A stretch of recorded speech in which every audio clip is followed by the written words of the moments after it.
Undefeated Ole Miss with their most stern test of the season against Georgia. The Bulldogs coming in having lost once at home this year. Kirk, as you look at this game, Georgia's had this propensity to fall behind. It's not just this year. In 7 of their last 10 games, they've had a double-digit deficit in the first half. But what they've done, obviously, after that, it's like watching two different teams. This is a team that when they get Let's listen to Kirk Herbstreit and Reese Davis because their college game day will be live on campus of the University of Georgia tomorrow. 515 yards of offense. They're doing a great morning at 9 a.m. This is where we find out if this Ole Miss team is worthy of a top 5 ranking. Struggled, of course, against Washington State. Probably looking ahead a little bit this week.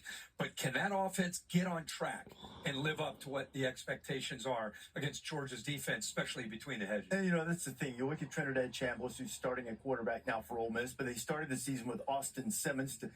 Both these guys are really talented quarterbacks, and this is Chambliss' first road start in the SEC. Georgia's defense strong, but not all of those guys playing for the Philadelphia Eagles out there make huge differences every week, at least not yet. Very fair. We look at that Georgia uniform, and we think of Kirby Smart and Glenn Schumann, and we just think, okay, they're going to shut everybody down defensively.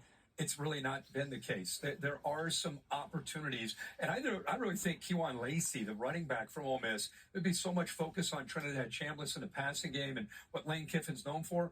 They're balanced. Charlie Weiss Jr., their offense coordinator, does a really good job spreading you out. You get caught up in that quarterback, and he can run, by the way, as well. But look out for Lacey. They've got to hold up against that run game from Ole Miss. They can be productive early, get the tempo going. But the flip side of that is last year you couldn't run at all on Ole Miss. This year they're giving up more than 2 yards a carry more than they did a year ago, and Georgia's run the ball. Yeah, you and I seeing the same thing. I mean, it's not flashy for Georgia, but in this case, I think the best defense they could have is just keeping Trinidad Chambliss on the sideline by doing what Reese is saying. They got a great committee of backs that they can use. Put Gunnar Stockton in a very favorable position. Stockton's made big plays. He's rallied Georgia after as one Georgia legend said recently, it seems like the Dogs need to taste their own blood. Once they do, they bounce back well. Sanford Stadium, Ole Miss and Georgia on Saturday afternoon. All right, everybody, thank you.